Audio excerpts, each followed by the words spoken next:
और आगे बढ़ते हैं। कुलदीप की बेटियों का दर्द। खबर दिल्ली से। उन्नाव रेप केस में सजायाफ्ता कुलदीप सेंगर को सुप्रीम कोर्ट से बड़ा झटका लगा। सुप्रीम कोर्ट ने पूर्व विधायक कुलदीप सेंगर को राहत देने वाले दिल्ली हाईकोर्ट के फैसले पर रोक लगा दी है।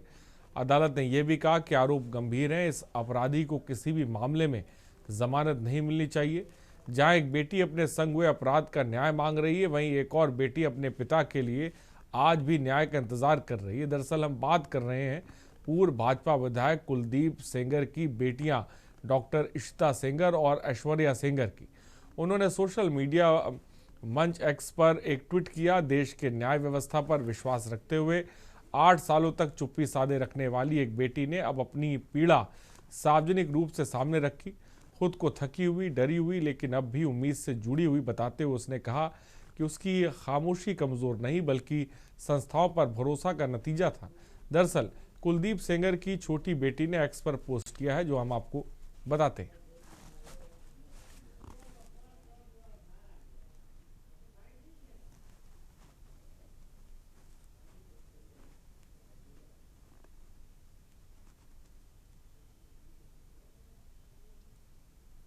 तो कोर्ट के आदेश पर पोस्ट शेयर की है और उस पोस्ट में लिखा है,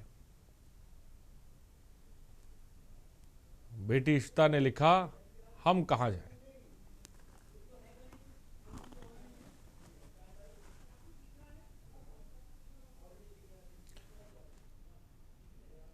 और ग्राफिक्स के जरिए हम आपको बताते हैं कि कुलदीप की बेटियों ने आखिर क्या लिखा। रिपब्लिक ऑफ इंडिया के माननीय अधिकारियों को मैं ये पत्र एक ऐसी बेटी के तौर पर लिख रही हूँ जो थकी हुई है, डरी हुई है और धीरे धीरे भरोसा खो रही है, लेकिन फिर भी उम्मीद बनाए हुए, क्योंकि अभी और कहीं जाने की जगह नहीं बची। 8 साल में मैंने और मेरे परिवार ने इंतजार किया चुपचाप सब्र से। ये मानते हैं कि अगर हमने सब कुछ सही तरीके से किया तो सच आखिरकार खुद ही बोलेगा। हमने कानून पर भरोसा किया, हमने संविधान पर भरोसा किया, हमने भरोसा किया कि इस देश में न्याय शोर हैशटैग या लोगों के गुस्से पर निर्भर नहीं करता। आज मैं इसलिए लिख रही हूँ कि वह भरोसा टूट रहा है, मेरी बातें सुनी भी नहीं जाती। उससे पहले भी मेरी पहचान एक लेबल, एक सम्मति दी गई, एक बीजेपी एमएलए की बेटी, जैसे कि इससे मेरी इंसानियत खत्म हो जाती है, जैसे कि सिर्फ इसी वजह से मैं निष्पक्षता, इज्जत और बोलने का अधिकार की भी लायक हूँ। एक भी डॉक्यूमेंट नहीं पढ़ा, कभी भी एक कोर्ट रिकॉर्ड नहीं देखा। उन्होंने तय कर लिया कि मेरी ज़िंदगी कोई कीमत नहीं है। इन वर्षों में मुझे सोशल मीडिया पर अनगिनत बार कहा गया कि सिर्फ मेरे होने की वजह से मुझे मार देना चाहिए। और साथ ही साथ उन्होंने ये भी लिखा कि जब आपको एहसास होता है कि इतने सारे लोग मानते हैं कि आप जीने के लायक भी नहीं है, तो ये आपके अंदर कुछ तोड़ देती है। हमने चुप रहना इसलिए नहीं चुना क्योंकि हम ताकतवर थे, बल्कि इसलिए चुना क्योंकि हमें संस्थाओं पर भरोसा था।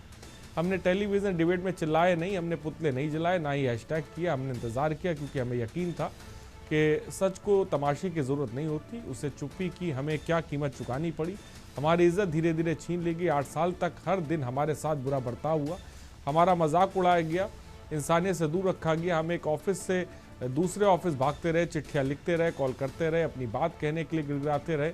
भावनात्मक और शारीरिक रूप से पूरी तरह थक चुके हैं। ऐसा कोई दरवाज़ा नहीं था जो हमने खटखटाए नहीं, ऐसा कोई अथॉरिटी नहीं थी जिसके पास हम नहीं गए हों, ऐसा कोई मीडिया हाउस नहीं था जहाँ हम नहीं गए और फिर भी किसी ने नहीं सुना। इसलिए नहीं कि तथ्य कमज़ोर थे, इसलिए नहीं कि सबूतों की कमी थी, बल्कि इसलिए कि हमारी सच्चाई असुविधाजनक थी। लोग हमें ताकतवर कहते थे।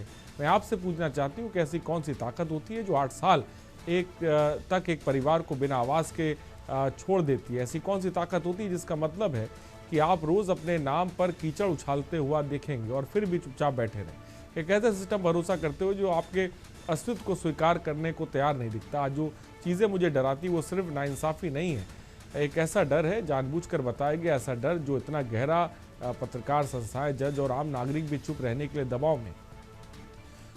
उन्होंने ये भी साफ तौर पे लिखा कि ये कहने की हिम्मत ना करें कि आइए तथ्यों को देखें। ये सब होते देखकर मैं अंदर तक हिल चुकी हूँ। अगर सच को गुस्से और गलत जानकारी से इतनी आसानी से दबाया जा सकता है तो मेरे जैसी कोई आम नागरिक आखिर कहाँ जाएगी? ये बात साफ तौर पर उन्होंने अपने एक्स हैंडल पर लिखी। और ये भी उन्होंने लिखा कि मैं ये पत्र किसी को धमकाने के लिए नहीं लिख रही हूँ, मैंने ये पत्र हमदर्दी पाने के लिए नहीं लिख रही हूँ, मैं ये इसलिए लिख रही हूँ कि क्योंकि मैं डरी हुई हूँ और क्योंकि मुझे अब भी यकीन है कि कोई कहीं मेरी बात ज़रूर सुनेगा।